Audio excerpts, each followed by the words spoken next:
Alhamdulillah, wa salatu wa salamu ala rasulillah wa ala alihi wa sahbihi wa man wala. Amma ba'd, assalamu alaikum wa rahmatullahi ta'ala wa barakatuh. L'apport de l'imagerie dans les ostéonécroses aseptiques de la tête fémorale, qu'on appelle ONATF, est le thème de cette fois-ci. Le plan est le plus habituel. Avec une introduction, on parlera de fréquence et de pic de survenue, la définition de la nomenclature, avec la physiopathologie qui est une notion très importante pour la compréhension de l'évolution de la pathologie, les prérequis radio-anatomiques et anatomiques, les étiologies qui sont très variables et variées, le diagnostic surtout, on ne va pas s'attarder sur le diagnostic positif puisqu'il est facile, mais on va parler des éléments pronostiques et de l'apport de chaque technique pour dans cette pathologie telle que la TDM, la radiographie, l'IRM, pourquoi pas la scintigraphie. Donc l'intérêt de l'imagerie, la démarche diagnostique qui va conditionner la prise en charge thérapeutique. Alors, on sait que c'est une pathologie très fréquente. On a 20 000 nouveaux cas par an aux USA, avec 5 000 nouveaux cas par an en France. Les étiologies sont variées, elles vont du congénital au traumatique, en passant par les habitudes toxiques telles que l'alcoolisme et la corticothérapie. Elles touchent une tranche d'âge relativement très jeune, entre 30 et 50 ans. Cette fréquence est nettement moins fréquente après 50 ans et on verra pourquoi, parce qu'on fera la physiopathe. Cette pathologie est à terme invalidante car elle se solde inéluctablement par, si on ne traite pas, par une coxarthrose et un handicap important. C'est ce qui implique une connaissance optimale non seulement de la pathologie, mais aussi des moyens d'exploration pour un meilleur suivi. Alors j'ai laissé cette notion en dernier, parce qu'elle est très importante avec 4 croix. Le siège d'une ostéonécrose par rapport à la tête fémorale est antéro-supérieur. C'est ce qui explique les incidences qu'on demande en radiographie, les frog leg lateral view, et les antéro-postérieurs rayons directeurs caudocranial, et pourquoi on utilise les coupes sagittales en IRM. Alors une nomenclature et la définition, une ischémie, une nécrose est une ischémie de l'os. L'ischémie de l'os peut toucher les épiphyses comme elle peut toucher les métaphyses et les diaphyses. Lorsqu'elle touche les épiphyses, elle peut survenir chez l'enfant et donc est appelée ostéochondrose. Et lorsqu'elle touche l'adulte, on a deux types. Soit elle est de grande taille, de plus de 1 cm, et alors on parle d'ostéonécrose aseptique, soit elle est de petite taille, moins de 1 cm, et on parle alors d'ostéochondrie disséquante, comme c'est le cas dans l'épiphyse fémorale distale au niveau du genou. Lorsqu'elle siège au niveau métaphyso-diaphysaire, on parle d'infarctus osseux. Alors ce qui nous intéresse nous, c'est l'ischémie osseuse épiphysaire de l'adulte de plus de 1 cm qu'on appelle ostéonécrose aseptique. Et puisqu'on est au niveau de la tête fémorale, on dira la tête fémorale. Alors d'un point de vue anatomique, la tête fémorale est de forme sphérique, recouverte de cartilage à contour régulier. Elle est creusée au niveau de son bord supéro-interne par la fovea capitis qui cède passage au ligament rond. On a ici le col fémoral qui relie la tête au grand trochanter et aux petits trochantères qui sont reliés par la crête intertrochantérienne. Cette tête fémorale répond à une cavité qu'on appelle cavité acétabulaire ou cotyle, qui est située à cheval entre l'ilion, l'ischion et le pubis. Elle est vascularisée par des vaisseaux qui sont indépendants du reste de la vascularisation de la diaphyse et métaphyse fémorale. C'est ce qui la rend susceptible à c'est ce qui la rend fragile et susceptible à des atteintes ischémiques. Alors, ce qui est fondamental dans la physiopathologie, c'est la moelle osseuse. On sait que la moelle osseuse est divisée en deux. On a une moelle graisseuse et une moelle hématopoïétique, comme on peut le voir sur cette coupe coronale en T1 d'IRM. On a ici des zones qui sont plus blanches que d'autres. C'est ce qu'on appelle un hypersignal T1, qui est plus prononcé au niveau de l'épiphyse fémorale de la tête et du grand trochanter. C'est ce qu'on appelle la moelle graisseuse. Et ici, on a une zone moins blanche, moins intense en T1, qu'on appelle moelle hématopoïétique. Ici, la moelle donc hématopoïétique qui est moins riche en graisse que au niveau de la tête fémorale et des trochantères. Pourquoi? C'est ce qui explique la physiopathologie, puisque les cellules graisseuses que contient la moelle graisseuse sont plus nombreuses et plus volumineuses chez les sujets jeunes entre 20 et 50 ans, donc ce qui réduit l'espace intercellulaire et qui augmente la pression intracéphalique. Or que après 50 ans, ces cellules graisseuses s'atrophient, donc l'espace intercellulaire augmente, ce qui réduit la pression intracéphalique et qui augmente la résistance de la tête aux contraintes mécaniques. Les étiologies et les facteurs de risque de l'ONATF non traumatique constituent 20% de toutes les étiologies des ostéonécroses. On a la prise prolongée de corticoïdes, qu'elle soit intrinsèque ou extrinsèque, Cushing, l'éthylisme chronique avec plus de 150 cc par jour, la drépanocytose par microembole et phénomène de falciformation, les barotraumatismes par mécanisme d'embole gazeux, les transplantés rénaux par la prise prolongée d'immunosuppresseurs et de corticoïdes, et la maladie de Gaucher, car il y a envahissement de la moelle graisseuse par des macrophages de grande taille qui vont induire une hyperpression dans la tête fémorale et déranger la vascularisation, la microvascularisation de la tête fémorale. C'est la maladie de Gaucher. Parfois, voire souvent, on n'a pas de cause bien définie et on parle alors d'ONATF idiopathique, constitue 30% des cas. Alors pour la radioanatomie, on a la tête, c'est une radiographie du bassin de face en position antéro-postérieure couchée. On a ici la tête fémorale qui est bien sphérique. Il faut toujours noter la sphéricité de la tête fémorale, les contours qui sont réguliers, les creusés sur son bord supéro-interne par la fovea capitis. Ici le col fémoral avec le grand trochanter, le petit trochanter et la ligne intertrochantérienne ou la crête intertrochantérienne. Il faut noter ici une hyperdensité, une formation linéaire qui est dans ce qu'on appelle le toit du cotyle et qui est la surface d'articulation portante. Il faut toujours voir ici les bords postérieurs et antérieurs, ces lignes qui croisent et qui se superposent à la tête fémorale et qui constituent la ligne antérieure du cotyle et la ligne postérieure du cotyle qu'il ne faudra pas prendre pour des liserés d'ostéocondensation d'ostéonécrose. Alors sur cette coupe zoomée et centrée sur la hanche droite, on peut voir les lignes qu'on appelle des lignes denses, qu'on appelle éventail de sustentation et qui répondent à la direction des forces de pression exercées par le poids et qui sont des zones de résistance et qui répondent à une mécanique bien connue.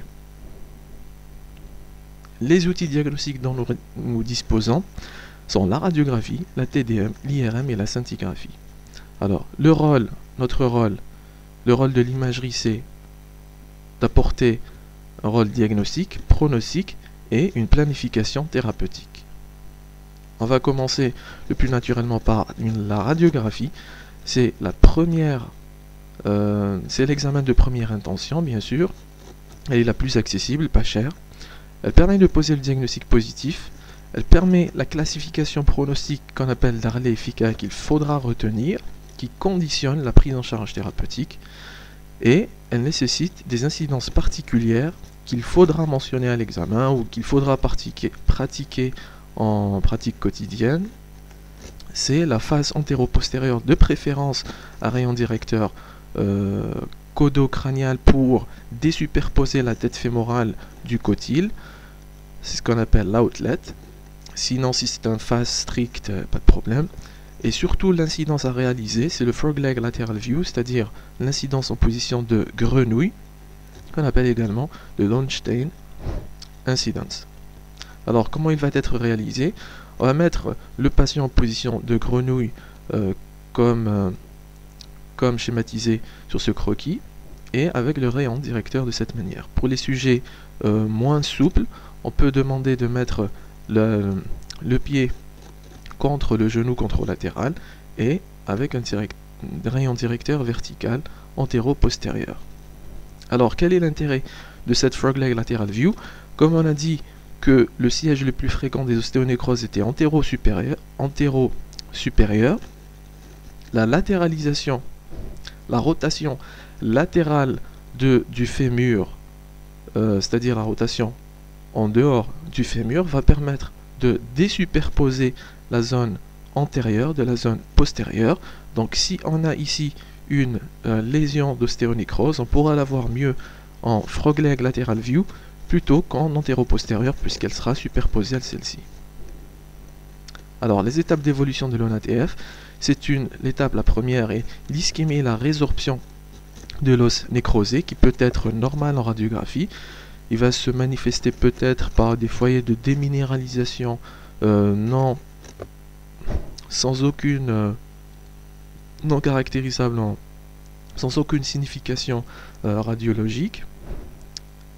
Ensuite, on a l'étape de reconstruction et de compensation, puisque la nécrose va être résorbée et va donner des plages ostéolytiques qui vont être limitées par des liserés condensants équivalents au type 1A de Lodvik. Et au stade 3, on a le stade de défendrement sous-chondral et de remodelage du foyer de nécrose avec affaissement et remaniement de la tête fémorale. Ensuite, on a une participation cotyloïdienne avec l'arthrose qui commence à se former et les ostéophytes. Alors, la première chose à faire en radiographie standard, c'est la classification de Harley et Fica, qui porte le nom de cet orthopédiste français dans les années 60 qui a établi la classification. Alors le stade 1 répond à une ostéonécrose à radiographie normale, c'est ce qu'on appelle les ostéonécroses pré-radiologiques. Alors on a une bonne sphéricité de la tête fémorale, la fovea capitis, le toit du cotyle, la régularité des contours avec absence de déminéralisation en son sein, sans oublier la superposition du bord postérieur et du bord antérieur du cotyle, aussi bien à droite qu'à gauche. Le stade 2 correspond à une déminéralisation hétérogène de la tête fémorale. Cette déminéralisation est entourée par des liserés de condensation qui vont de part et d'autre de la corticale céphalique et qui ont une convexité, une concavité supérieure. C'est très important de mentionner cette concavité supérieure et qui définit le stade 2. Le stade 3, c'est le stade de remaniement avec la perte de sphéricité. On a ici une ovalisation de la tête fémorale avec un méplat, mais surtout, si on voit bien, on voit ici un liseré, une petite clarté linéaire qui est sous-chondrale et qui correspond à une qui réalise le signe du croissant ou le signe du coquille d'œuf, qu'on appelle qui est une fracture sous-chondrale. Ici dans le frog leg lateral view, on voit mieux la coquille d'œuf qui correspond à une fracture sous-chondrale. Également ici dans cette radiographie de hanche centrée sur la hanche droite, on voit bien l'ovalisation de la tête fémorale et quelques méplats à ce niveau. Le stade 4 correspond à une coxarthrose ischémique avec déformation complète de la tête fémorale, ovalisation, avec des ostéophytes aussi bien sur le versant fémoral que sur le versant cotyloïdien, avec des géodes sous-chondrales de part et d'autre de l'articulation, un pincement global et complet de l'interligne. Ceci s'accentue au fil du temps pour avoir une hanche complètement inutilisable. Alors la TDM a un rôle dans le diagnostic, elle est plus précise que la radiographie standard au prix d'une plus grande irradiation, elle a une meilleure sensibilité que la radiographie, elle permet également de classifier selon FICA, donc la classification d'Harley-Fica est superposable à la TDM, elle est non systématique sauf si une IRM est contre-indiquée. Donc la TDM n'est pas systématique et n'est pas l'examen de contrôle qu'on choisit. Alors, le stade 1 en TDM correspond à un aspect tout à fait normal, on voit ici à gauche, et qui correspond à le signe de l'astérisque, c'est-à-dire qu'il s'agit l'éventail, ce sont ces lignes hyperdense qui constitue l'éventail de sustentation et les signes et les forces de pression exercées sur la tête fémorale. Le stade 2 correspond à la perte de ce signe de l'astérisque avec une lésion condensante, un liseré condensant qui entoure des zones de déminéralisation hétérogène comme il est nettement visualisé sur le côté droit avec un liseré condensant qui entoure une zone ostéolytique et de déminéralisation hétérogène. Alors le stade 3 représente la perte de la sphéricité de la tête fémorale avec des fractures sous-chondrales et des affaissements céphaliques ou des impactions sous-chondrales. On voit mieux le stade 3 sur les coupes coronales avec ici la perte de sphéricité de la tête fémorale, l'effondrement sous-chondral ou l'impaction sous-chondrale avec les lésions hétérogènes ostéolytiques entourées d'un liseré ostéocondensant. Sur les coupes sagittales, ici la coupe sagittale de la hanche gauche et ici la coupe sagittale de la hanche droite, on voit mieux l'étendue antéro-postérieure. On a bien dit que les lésions étaient le plus souvent en antérieur, mais elles pouvaient s'étendre en postérieur, d'où l'intérêt des coupes sagittales aussi bien en TDM que en IRM. L'IRM permet le diagnostic positif précoce, surtout précoce, et permet une évaluation pronostique. Il y a 4 signes à rechercher en IRM qu'il faudra retenir et apprendre. Ce sont les éléments sémiologiques qui aideront au diagnostic positif, tels que le liseré de démarcation, la zone de nécrose, l'œdème périlésionnel et l'épanchement articulaire. Les éléments pronostiques qu'il faudra utiliser et rechercher, tels que le signal de la nécrose répondant à la classification de Mitchell, la topographie et l'étendue de la nécrose en coupe coronale et sagittale, et l'œdème périlésionnel. On recherchera également systématiquement la bilatéralité et les signes de fracture sous-chondrale. Les éléments sémiologiques sont en premier le liseré de démarcation qui se présente en hypothé 1 hypothé 2. C'est ce liseré qu'on voyait hyperdense en scanner et en radiographie qui entoure la zone de nécrose et qui est à concavité supérieure. Il se présente en hypothé 1. Comment on reconnaît l'hypothé 1? C'est la vessie qui apparaît en noir.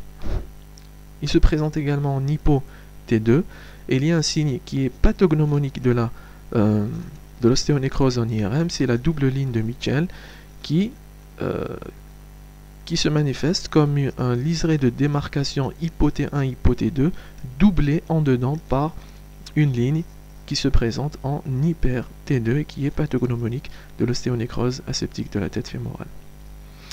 Le troisième élément recherché, c'est l'œdème osseux, comme sur cette coupe en T2 où on voit cet œdème qui se présente en hyper T2 et qui entoure une zone de nécrose. On recherchera également un épanchement articulaire. En fait, cet œdème est souvent corrélé à la douleur et peut persister de 1 à 6 mois. Donc lorsque le sujet a mal, on trouve généralement de l'œdème. Il y a également l'épanchement articulaire qui va se présenter sous forme d'un hyper T2 et d'un élargissement de l'espace articulaire.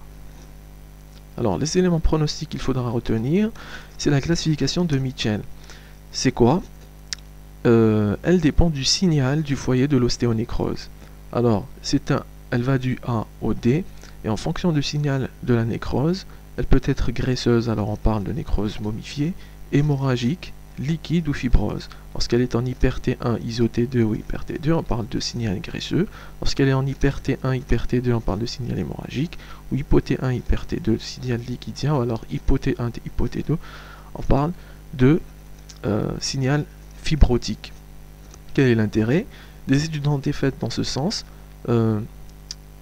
Arrivant aux conclusions suivantes, c'est que 80% des stades A de Mitchell ne se soldent pas de collapsus et pas d'impaction sous-chondrale. Donc lorsqu'on est face à un stade A de Mitchell, on est rassuré et on sait que le risque d'impaction et de fracture sous-chondrale est très faible. Car l'apparition d'une fracture sous-chondrale nécessite d'emblée un traitement par prothèse totale de hanche. Illustration pratique. On a ici une lésion nécrosante qui est bien imitée par un liseré de démarcation qui apparaît en hypo T1, hypo T2, avec un signal de la zone de nécrose qui se présente en hyper T1 et iso T2 et qui est de signal graisseux, donc stade A de Mitchell. Contrairement à ce cas où on a une zone de nécrose qui se présente en hypo T1 et hypo T2, donc c'est un signal de fibrose, donc un stade D de Mitchell, et qui est de mauvais pronostic. Le deuxième élément à calculer de manière systématique est l'index d'extension de la nécrose, c'est-à-dire qu'il faut calculer l'angle de l'arc de nécrose sur les coupes coronales ou sagittales. Il existe plusieurs méthodes de calcul. Le premier à avoir instigé cette méthode est le docteur Marcel Kerboul, qui a élaboré des mensurations qui portent d'ailleurs son angle. C'est l'angle de Kerboul qui s'applique en radiographie standard. Qu'est-ce qu'il a fait? Il a calculé l'angle de l'étendue de la nécrose en partant du centre de la tête fémorale sur les radiographies de face et de profil. Il additionne les deux angles et en fonction du résultat obtenu, il classe la lésion en grade 1, 2, 3 ou 4 en fonction de la sévérité. Voici ici une radiographie de face où la lésion hétérogène ostéolytique apparaît ici. Il calcule l'angle partant du centre de la tête fémorale. Il fait la même chose en profil, il additionne les deux, on trouve un chiffre inférieur à 250, donc en classe en grade 2, et donc il s'agit d'un risque moyen d'impaction. Un peu plus tard, Laforgue a appliqué cette méthode en IRM en se basant sur les coupes coronales uniquement et en prenant comme repère le centre de la tête fémorale. Il a calculé l'angle de l'arc des nécroses à partir des coupes fémorales et a obtenu les résultats suivants. Lorsque l'angle était supérieur à 75 degrés ou que la nécrose occupait plus de 45% de l'os porteur, on avait 100% d'impaction, même si les radiographies ne montraient pas ces impactions et même si le scanner ne les montrait pas. Donc ça a une valeur pronostique très importante, et lorsque l'angle était inférieur à 45 degrés ou que la nécrose est inférieure à 45% de l'os porteur, il y avait 0% de risque d'impaction. Mais elles sont peu spécifiques, ces études sont peu spécifiques. L'inconvénient de la méthode de Laforgue, c'est qu'il ne prenait pas en compte l'extension antéro-postérieure de la nécrose, comme chez ce patient qui présente une ostéonécrose non pas située juste au niveau antéro-supérieur, mais que la lésion s'étendait en postérieur, et lui, comme il prenait en considération que les coupes coronales, ça faussait, et ça faisait beaucoup de faux négatifs. C'est pourquoi la méthode de Koo et Kim, qui est beaucoup plus récente, dans les années 90, a pris en compte les coupes, l'extension antéro-postérieure, et a calculé cet angle en prenant comme repère le centre de la tête fémorale sur les coupes coronales et sur les coupes sagittales. Il a calculé l'angle sur les coupes coronales et sagittales et les a représentés par le A et le B, et en s'aidant de la formule suivante, il a conclu au chiffre suivant: si l'index était inférieur à 30%, on avait un risque d'impaction à 0%. Lorsque l'index était entre 30 et 40%, le risque d'impaction était à 50%. Et si l'index était supérieur à 40%, le risque d'impaction était à 100%. Ensuite, il y a la méthode de Koo corrigée, qui est la même technique, sauf que le centre de la tête fémorale n'était pas pris comme repère, puisque la zone de nécrose n'atteignait pas toujours le centre de la tête fémorale. Donc il prenait comme repère de mesure, non pas le centre de la tête fémorale, mais là où la zone de nécrose était la plus étendue. Donc on utilise le plus souvent la méthode de Koo corrigée en IRM sur des coupes coronales et sagittales, prenant comme repère la zone de nécrose la plus étendue. La classification de l'ARCO, qui est une classification internationale qui aide à mieux suivre les patients atteints d'un ATF, elle se base sur la clinique, sur la radiographie et surtout sur l'IRM. Elle se base sur l'étendue de la lésion. Est-ce qu'elle est médiane? Est-ce est-ce qu'elle est centrale ou est-ce qu'elle est latérale, et sur le degré d'impaction qui la classe d'emblée en 3, avec une impaction qui atteint les 15%, les 30% ou entre les deux de la totalité de la surface de la tête fémorale, ou alors en millimètres entre 2 et 4 mm ou plus. Donc c'est David Steinberg qui a élaboré cette classification, et vous pouvez vous référer à ce tableau qui est présent sur tous les ouvrages qui traitent de l'ostéo-articulaire. Alors l'historique pour ceux que ça intéresse: en 84 Steinberg, en 95 Kuh et en 72 Kerboul. Quel est l'intérêt de ces index?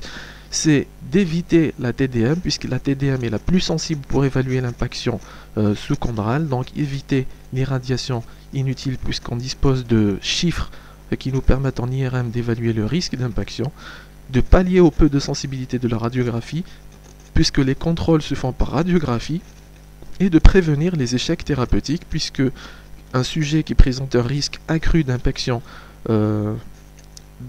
sous-chondrale a de forts taux d'échec après traitement conservateur.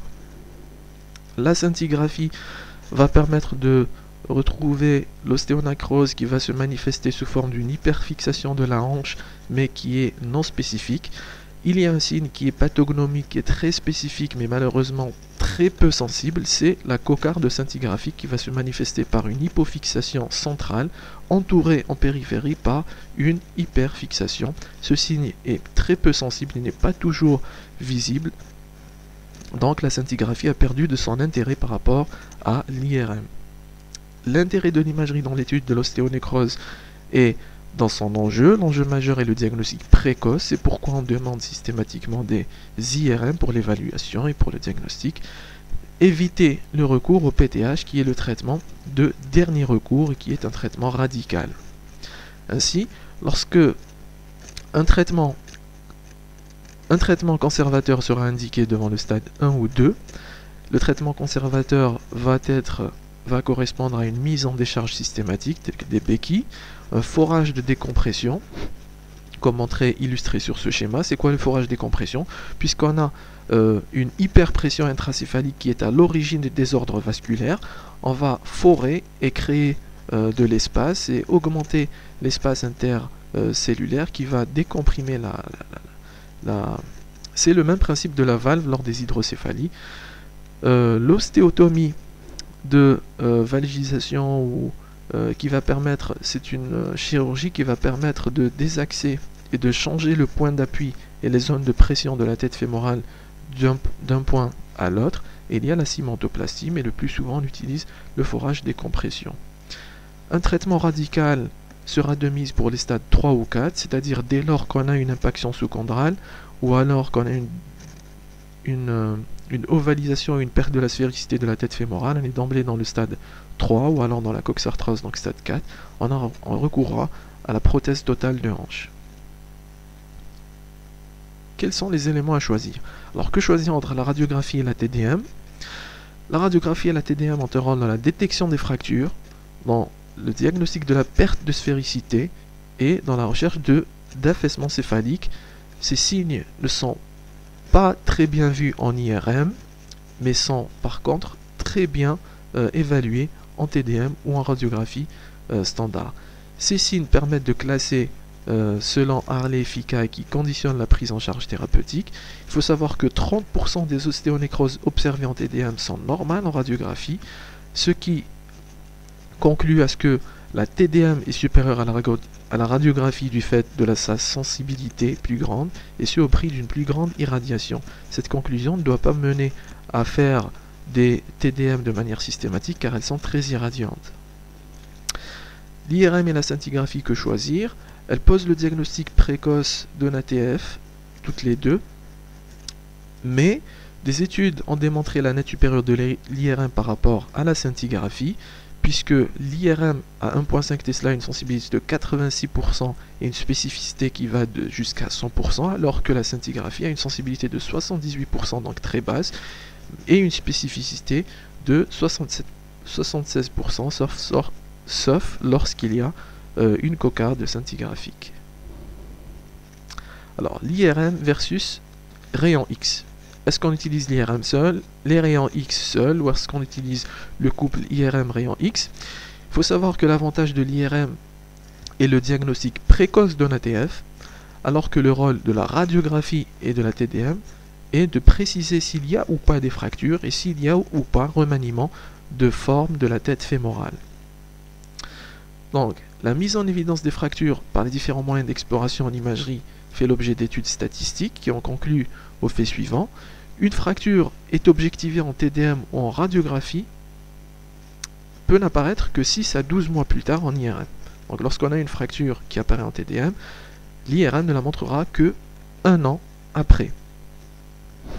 Donc, finalement, la conclusion à retenir, c'est qu'il n'y a pas de supériorité de l'IRM par rapport au rayon X.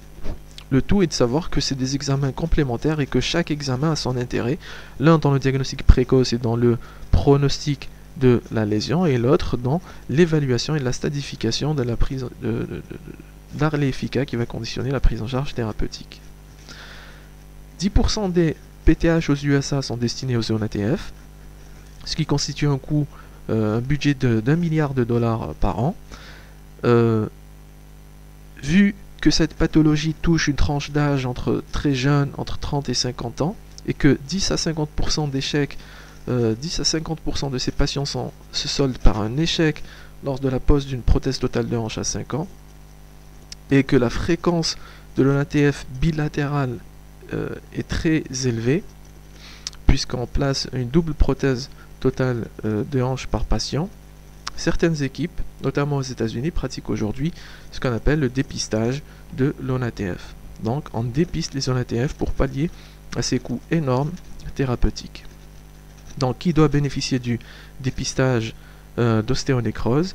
Toute personne qui présente une douleur de la hanche avec une radiographie au frog leg normale et qui présente des facteurs de risque tels que corticoïdes, la goutte, de l'éthylisme, une drépanocytose, barotraumatisme ou les transplantés rénaux. On leur fait une séquence haute résolution sagittale T1 qui prend environ 6 minutes. Si la séquence est normale, on stoppe l'exploration et donc il n'a pas d'ONATF. Si la séquence est pathologique, on complète par des T1 coronales, T1 et T2, et pourquoi pas des axiales T2, des stires, et pourquoi pas, si on suspecte une algoneurodystrophie, on complète, on injecte le gadolinium. Alors l'intérêt des 3 plans de coupe en IRM, c'est les coupes sagittales T1 qui vont nettement détecter les petites anomalies et qui évaluent de manière relativement fiable la sphéristicité de la tête fémorale. Les coupes coronales, aussi bien en T1 et en T2, permettent de comparer les deux têtes fémorales et d'avoir une vue globale. Et les coupes axiales en T2 servent plus aux orthopédistes qui comptent faire un forage de décompression. Alors un exemple pratique, un homme de 35 ans qui est traité par corticoïdes suite à une pemphigus vulgaire pendant 3 ans, de 2005 en 2008. 2 ans plus tard, il consulte pour des douleurs de la hanche gauche. Une radiographie du bassin a été faite en juillet 2010 qui montre des lésions de déminéralisation de la tête fémorale supérieure qui sont entourées par des liserés condensants allant de part et d'autre de la corticale céphalique et à concavité supérieure. Une radiographie a été réalisée à peu près 1 an plus tard qui montre la déformation de la tête fémorale avec ovalisation, des méplats, des fractures sous-chondrales, des ébauches ostéophytiques cotyloïdiennes qui correspondent à un stade 3. Sur le côté contralatéral, on a ici apparition d'une autre lésion de stade 2 avec déminéralisation de la tête fémorale entourée par un liseré ostéocondensant sclérotique allant de part et d'autre de la corticale céphalique et à concavité supérieure et correspond à un stade 2 contralatéral. C'est pour vous montrer l'évolution fulgurante de la pathologie.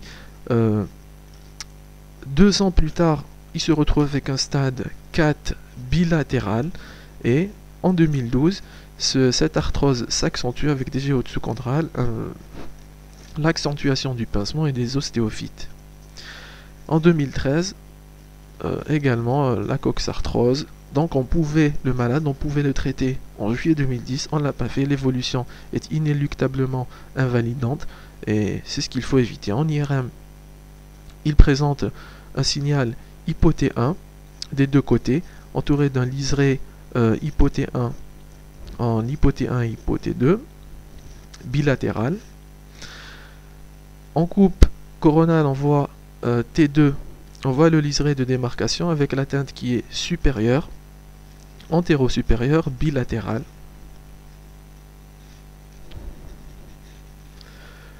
Donc, notez que l'IRM a un rôle très important dans le diagnostic précoce. Elle a permis de diagnostiquer l'atteinte de la tête fémorale droite alors qu'en radiographie elle était normale, puisque cette IRM date de 2010, alors même que la lésion droite n'apparaissait pas en radiographie standard. Donc notez et retenir l'intérêt de l'IRM dans le diagnostic précoce et dans l'évaluation de la bilatéralité de l'atteinte, notamment lorsque le sujet est sous corticoïde ou est atteint d'une maladie générale telle que la drépanocytose. Le diagnostic différentiel est dominé par l'algoneurodystrophie qui se manifeste par un œdème, bon ici en hypo T1, un œdème étendu. Comment faire la différence? C'est en injectant le produit de contraste qui va s'accompagner d'un rehaussement de l'œdème dans l'algoneurodystrophie, un rehaussement complet de l'œdème, alors qu'en ostéonécrose de la tête fémorale, il va se manifester par le non-rehaussement de la zone de nécrose et un rehaussement de l'œdème périlésionnel, ce qui n'est pas le cas dans l'algoneurodystrophie puisqu'il n'y a pas d'ostéonécrose.